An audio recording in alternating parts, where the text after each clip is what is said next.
Well, as I always say, Mondays are usually the most boring day starting the week. However, I'm going to make up for, of course, some events that I failed to do, so I decided to do them today.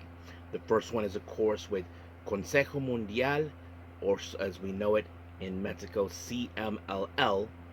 As you know, they had an all women show this past Friday called La Noche de la Amazonas, which means the Night of the Amazonians. So basically, we're going to see a lot of women facing off. We not only have the ladies from CML there, but we also had the ladies from AEW and Stardom making their presence known, and we do have at least three championship match and a cup tournament that took place recently, of course, which is the finals.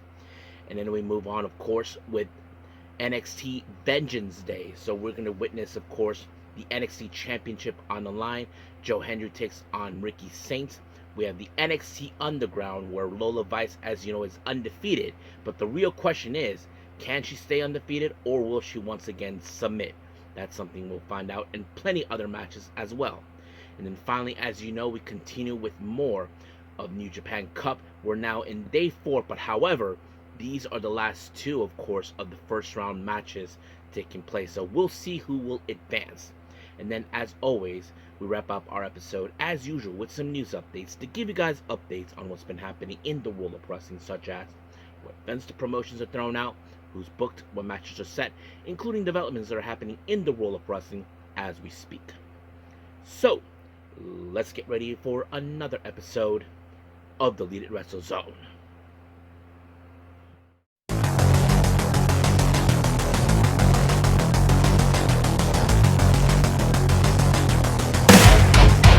Are you ready? Get up, get up! Get up, get up! Get up, get up!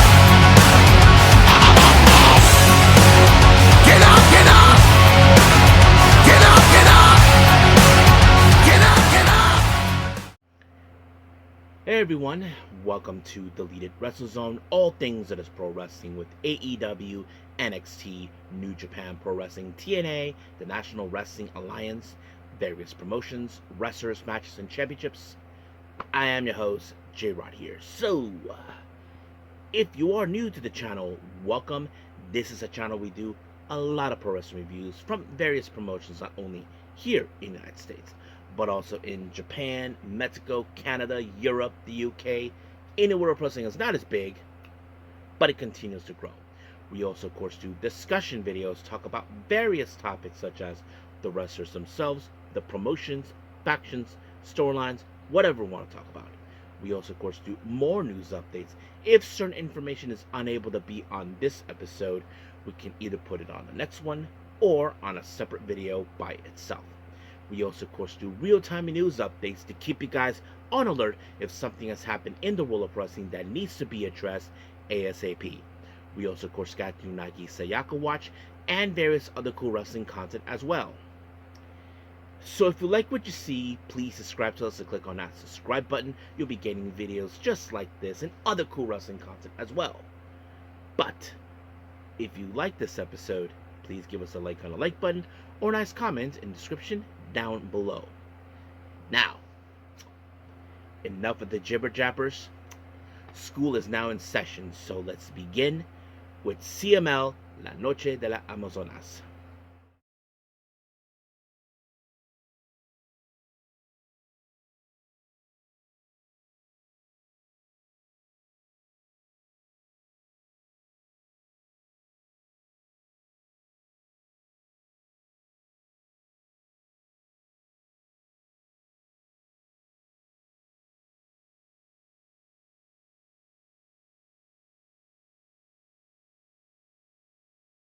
Okay, CML, La Noche de la Amazonas. Now, for those who don't know, in translation, that means the Night of the Amazonians. So basically, this is an all-women's show that they put out this past Friday at Arena Mexico this past Friday on March 6th. Now, keep in mind, we're not only expecting the ladies from CML being there, but we're also expecting ladies from the Stardom and AEW. So we'll get to that a little by little. Now, our first match is a championship match. It's for the Mexican National Women's Tag Team titles. we have the challengers, Candela and Metallica versus Skadi and Kira. Now, for those who may not remember Kira, she was in fact recently did a Stardom show about not too long ago, and I thought it was fantastic. But I was not still know who she was yet. Finding out that she is in fact, of course, one half of the tag team champions with Scotty. I didn't know about that, but it was a pretty good match. But the match ended, of course, with a double pinfall from both ladies. Scotty and Kira pinned both Candela and Metallica, and just like that, 1, 2, 3, they retained the championships. Our next match, we have Dark Suleta versus Micah from Stardom. So, as you all know, Micah made her appearance here along with Starlight Kid and Maysita, but this is her singles match. And I thought it was a pretty good one. I mean, she's facing off against someone who, as you all know, is a former CML, the Japan Women's title champion. Unfortunately, she lost that belt to Nagi, but now she's facing Micah, who has been considered one of the strongest competitors. And of course, Micah picked up the win when she applied the Michinoku driver, and just like that, 1, 2, 3, it was over. Our next match, we have a 2 out of 3 falls tag team match. We have the first Gata Negra and Keira. These are the latest acquisitions that were recently signed with CML not too long ago. They face against Sanelli and Catalina. Many of you may remember she was in NXT for a short time until she was let go, and then she went to CML, and she's been wrestling without a mask, making huge sensations, and she's been appearing in both AEW and Ring of Honor as well. But she does not have a double contract, a dual contract, in case anybody asks. Now, the first fall, of course, goes to Gata Negra and Keira when they applied a double pinfall on both competitors. And then the second fall, well, Catalina was the one who made the biggest win when she applied a big splash onto Keira, and just like that, 1, 2, 3. So basically, it's 1-on-1. So the next fall is the one where it's decisive who wins. And it was a pretty good one. Like, you can tell that in this one, this is the desperation where someone has to pick up the win in order to do so. And later we did see another pinfall. Of course, Catalina and Sinali were the ones that in fact got it. And just like that, 1, 2, 3, Catalina and Sinelli actually picked up the win. So just like that. Now our next match is thing called Copa Irma Gonzalez in a 3-way. So in translation is the Irma Gonzalez Cup. So basically, I'm going to presume she's a veteran wrestler who has wrestled in Mexico for who knows how long. I'm not much familiarized with some of the Mexican wrestlers, especially the ones from back in the day. The only one I follow are like Santo, Blue Demon, that sort of thing. But anyway, we have La Magnifica this versus Princess Sukeri versus Maricela. Now, of course, 3-ways are very, very, very, very, very unpredictable because you don't know how this match is going to go. You don't know how it is going to end because in either way, someone will be the third person to try to stop the pinfall. But in the end, it was in fact Magnifica that picked up the one when she applied a pin onto Princesa Sugeri, and just like that, 1, 2, 3, she won the cup. So, and just like that, the cup was presented to her by Irma Gonzalez, who was present and who was riding around on a wheelchair, and she got exactly what she wanted. Now, our next match, we have Suxis. Many of you may or may not remember, she used to be Stephanie Vakir's tag team partner until she left. Well, she's in singles action taking on Mina Shirakawa. Yep, Mina Shirakawa makes her presence known. And of course, she is the fan favorite because everybody in Mexico knows who she is. I'm sure everybody in Mexico follows her wherever she at. And that's exactly what she did. I mean, she did everything humanly possible, try to take her out. But what you guys did not notice, or if you don't know, guess who was refereeing this match? Aubrey Edwards was there. Yeah, so basically, I did check. It turns out that she is fluent in Spanish, so it's very helpful for everybody in this match, of course, to know. And that's pretty good. But Mina really did a lot of ways to try to take out her opponent. She did the back fist, and then, of course, she finally applied the figure 4 leg lock.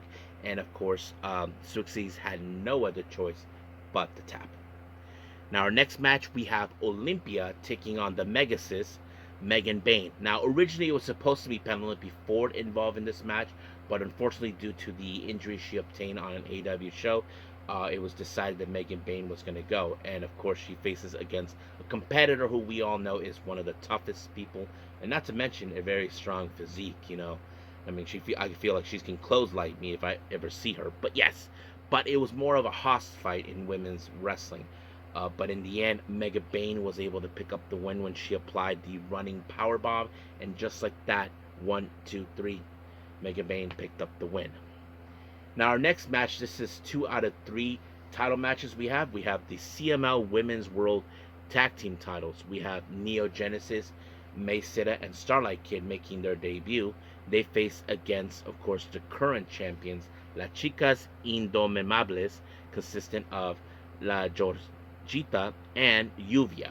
So of course, was going to be a good match. There was going to be some great moments. Um, I think some people might have thought that maybe Neo just were going to win. No. Unfortunately, La Georgita was able to pick up the win when she pinned May Sita. And just like that, 1, 2, 3, it was over. And our main event is, of course, the CML Women's World title. Mercedes Moné defends the belt against Persephone. Well, as you know, she's determined to win back this belt in the name of CML and Mexico, which is something that we've been expecting for quite some time. And of course, this was a hard-hitting match. I'm sure Mercedes did everything humanly possible to retain the belt because, as you know, she's been losing championships left and right. But unfortunately, Megan Bayne was able to apply the springboard frog splash onto Mercedes Moné, and just like that, 1, 2, 3, over. So we have a brand new CML Women's World Champion. And of course, Mercedes Moné was dramatic about it. So we'll see what happens. But I did learn that she did lost another belt recently as well after this one. So basically, she lost 2 belts in a matter of the weekend. So that's how things roll. That's pretty much it for CML. I hope we get to cover more of them. But I thought we should do this one. But right now, let's move on to our next review, and that is, of course, NXT Vengeance Day.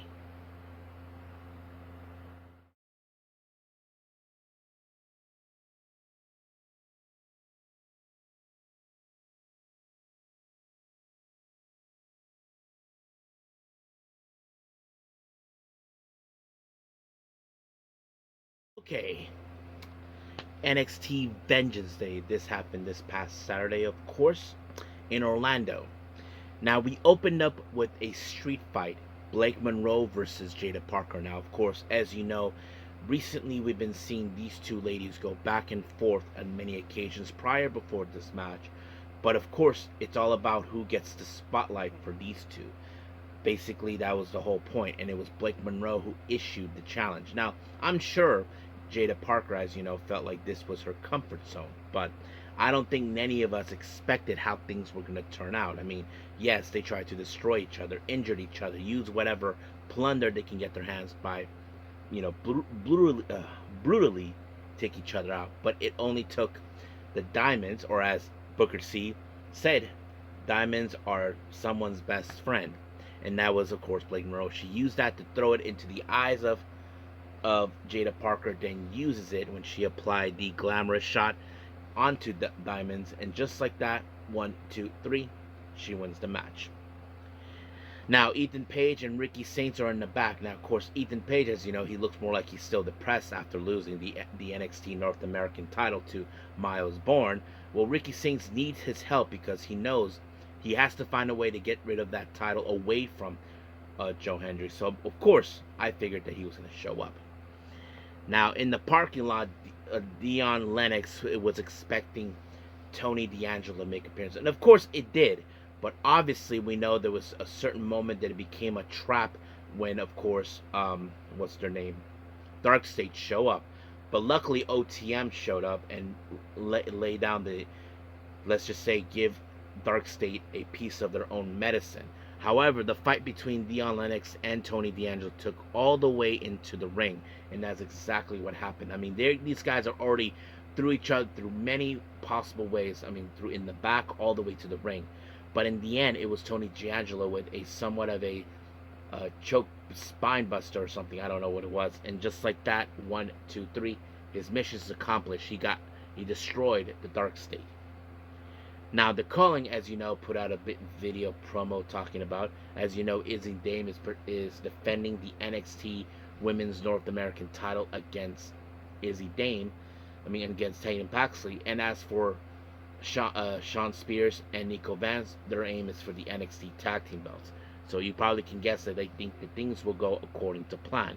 But however, we jump into the actual match, the NXT Women's North American title.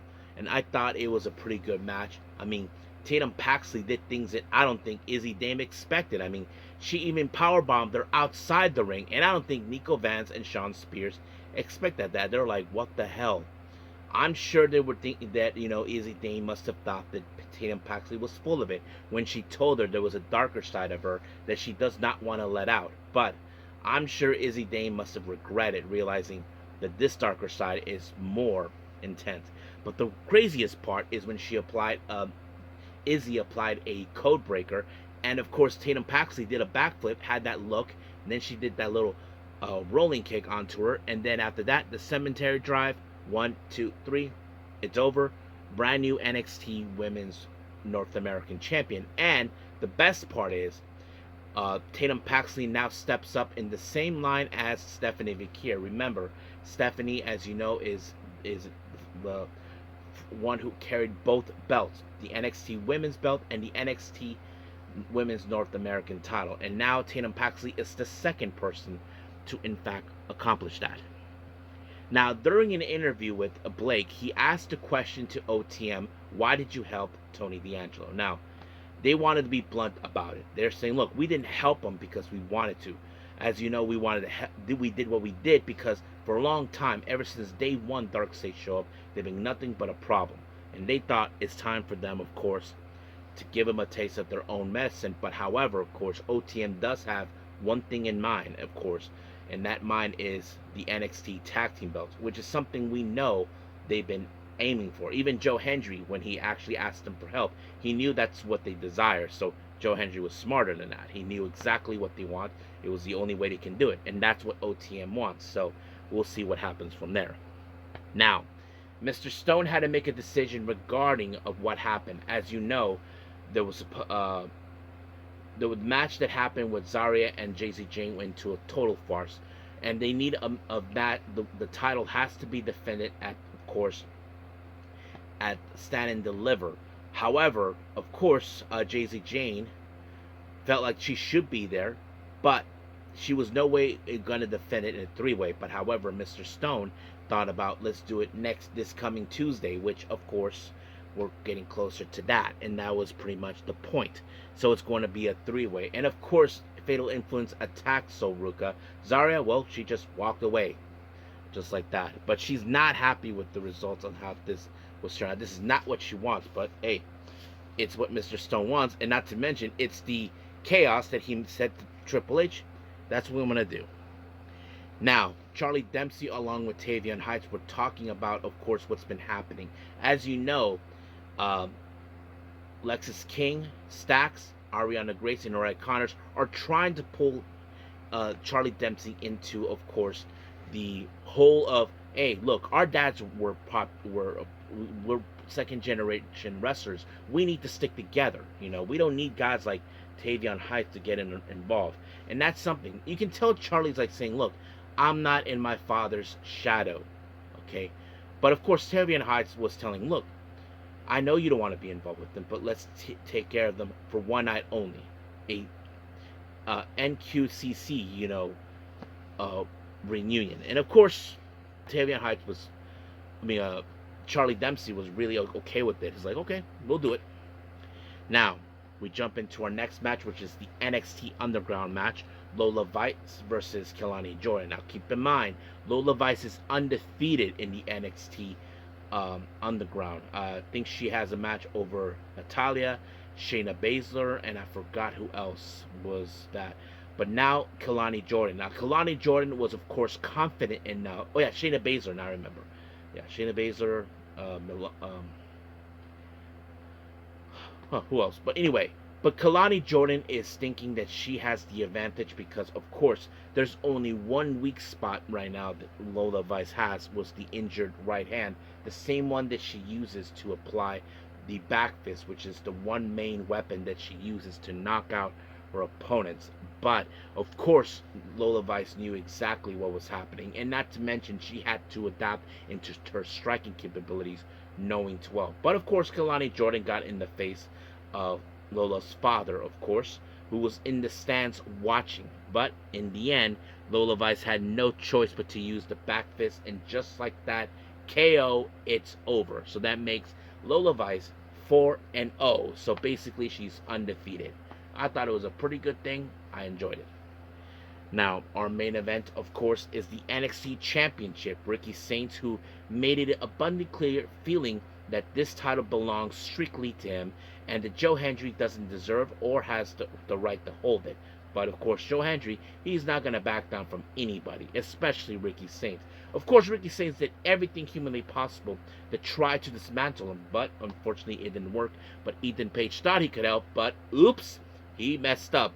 He accidentally tossed the belt the wrong direction, but things didn't go according to plan until, of course, Joe Hendry applied the standing ovation, and just like that, 1, 2, 3, say his name and he appears.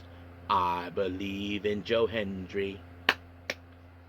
He retained the championship. So we'll see what happens this coming Tuesday. So I'm excited for that. But as of right now, let's move on to our last and final review, and that is, of course, day 4 of the New Japan Cup.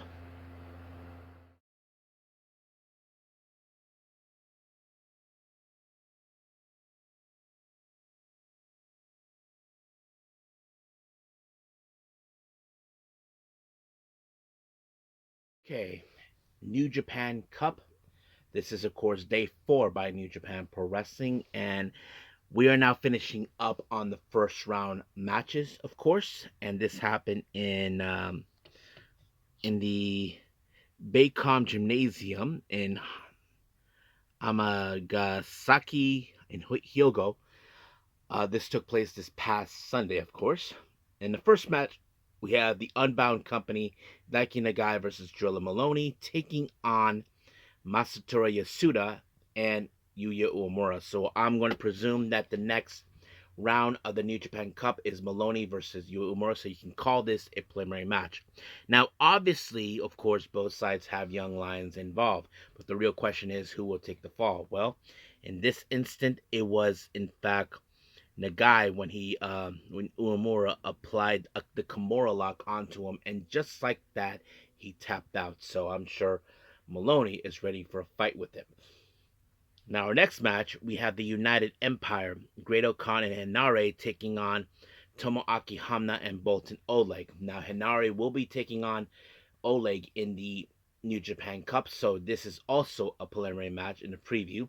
And obviously, we have been seeing how the United Empire has won back to their old ways, being the savage killers they've always claimed to be. But in the end, it was Great Khan with the denominator onto, of course, Hamna, and just like that, it was over. But however, Khan refuses to let go of his hand off the face of Hamna, sending a direct message that they're back and they're going to try to conquer the world once again. Now we got the other members of the United Empire, of course, Jacob Austin Young, Francisco Kira, and Jake Lee, taking on Tetsuya Matsumoto and Bishamon, Yoshihashi, and Hiroki Goto. Now, as you know, Jake Lee defeated Yoshihashi, but whoever walked out of that match gets to face Hiroki Goto, so that person turned out to be Jake Lee. And of course, once again, these guys were throwing their savage ways, as always, onto their opponents. But in the end, it was Matsumoto who is the least experienced in this match that ended up on the wrong side of the DDT by Jacob Austin Young. And just like that, 1, 2, 3, it was over. Next up, we have, of course, the United Empire. Zane J once again throwing the temper tantrum because they've been playing the Young Lion's theme, despite that he said he is not a Young Lion anymore. Well, he is still. But he teams up with Cal Newman to take on TMDK, Costa Fajita, and Hartley Jackson. Now, Hartley Jackson is the next opponent to take on Cal Newman. Now, Hartley Jackson received the bye, and this will be Hartley Jackson's first ever appearance in the New Japan Cup. But in the end, it was Jackson with the Death Valley Bomb onto Zane J, and just like that, 1, 2, 3, it was over. Now, our next match, we have Toru Yano, Aaron Wolf, and Satoshi Kojima taking on the House of Losers, of course, Dick Togo, Yujiro Takahashi, and Ren Narita. Now, obviously, when it comes to these losers, they always throw in their usual tactics, try to win by any means necessary by using distractions, weapons, whatever they can possibly. But that did not do any well because Yano got away with it by removing the safety of the corner side of the ring, and of course, Dick ended up on the wrong side of them until Yano rolled him up, and just like that, 1, 2, 3, Yano picked up the win for his teammates. Now we got the other members of the House of Losers, of course, Yoshinobu Kanemaru and Don Fale take on the Unbound, Yota Tsuji and Shingo Tagaki. Now, Shingo will be in a match against Fale, so this is going to be a slobber knocker of a match, like JR would say. And of course, we know the kind of dirty tactics that the House of Torture were attempting to do. But however, Kanemaru, well, let's just say he ended up on the wrong side by allowing his Miski Whisk to get in the wrong hands of Shingo. And then, of course, he applied the last of the dragons onto him, and just like that, 1, 2, 3, it was over. Now, our now we jump into the double main event, which is the New Japan Cup first round matches. We have Chase Owens versus Shota Umino. Now, of course, Chase Owens did everything humanly possible to try to take out Shota Umino, but guess who showed up? Effing Dick with the distraction. But however, Yujiro showed up from behind. It did not do anything to stop Shota Umino one way or another. But in the end, it was, of course, the final chapter that Shota Umino to put away Chase Owens, and just like that, 1, 2, 3, done. Our next match, we have Rohei Oiwa versus Yuro Ice. Well, just like that, it was an intense battle, I would imagine. I think many people might have assumed that Yuro Ice, who has been on a roll as a tag team, would have been able to pick up the win, but nope. Rohei Oiwa applied a very strong pinfall, and just like that, 1, 2, 3, it was over. So just like that, he runs in. I am impressed by some of this, but the real question is what's going to happen in the second round. Well, we can say that Fale, who could and Ren Rita are a potential threat due to being House of Torture would be a problem, including with the United Empire since they went back to their savage ways. So we'll see what happens in round two of the New Japan Cup. But right now, let's end our episode with some news updates.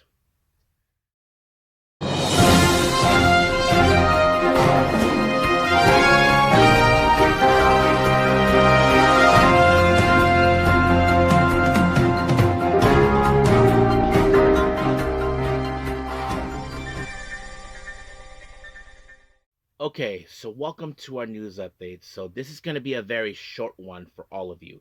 Now we do have two updates for upcoming events for everyone. Now, as you know, we have the Las Vegas shows taking place. The first one we'll be talking about is the March Hitchcock Memorial Super Show that will happen on the 16th. They just announced Masato Tanaka versus Mark Davis, which is the first time ever. This is going to be a slobber knocker of a match. And then, as you know, we have the House of Glory Las Vegas show as well. I did not know the name of it until now, called Culture Clash. We're going to have another first time ever Bandito versus The Amazing Red. So, yes. So, that's pretty much it for upcoming events. Now, for our developments, we only have one. And this one was a very surprising one. This one was from Monthly Pure Russo, informing about Shinjuku Face that they're about to close the doors. And this is exactly what is going on. So, this is what they put out.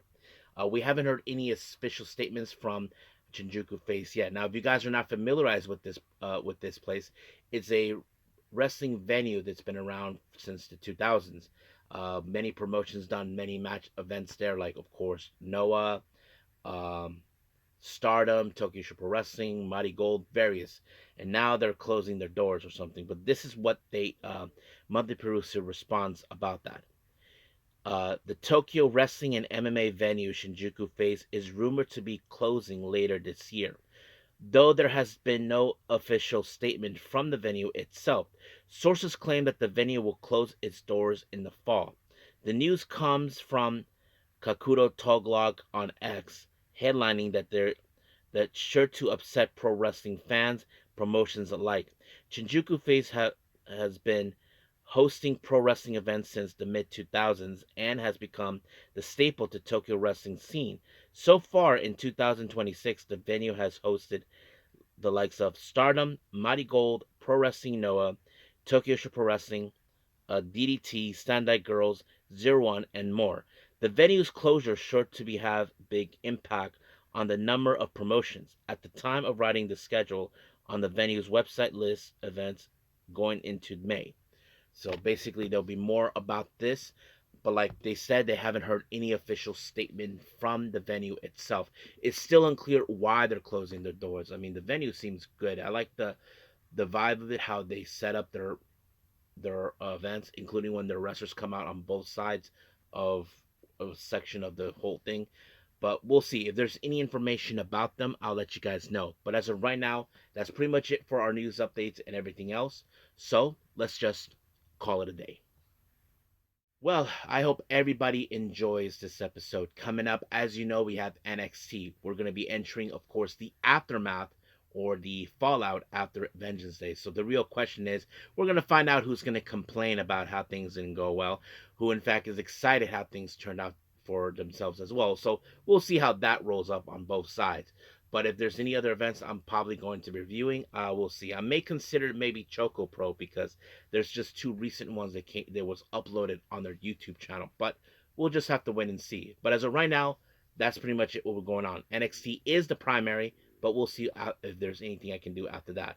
But until then, I will see you guys in the next DWZ time, same DWZ channel. I must bid all of you adieu. So goodbye, and have a nice day. Bang.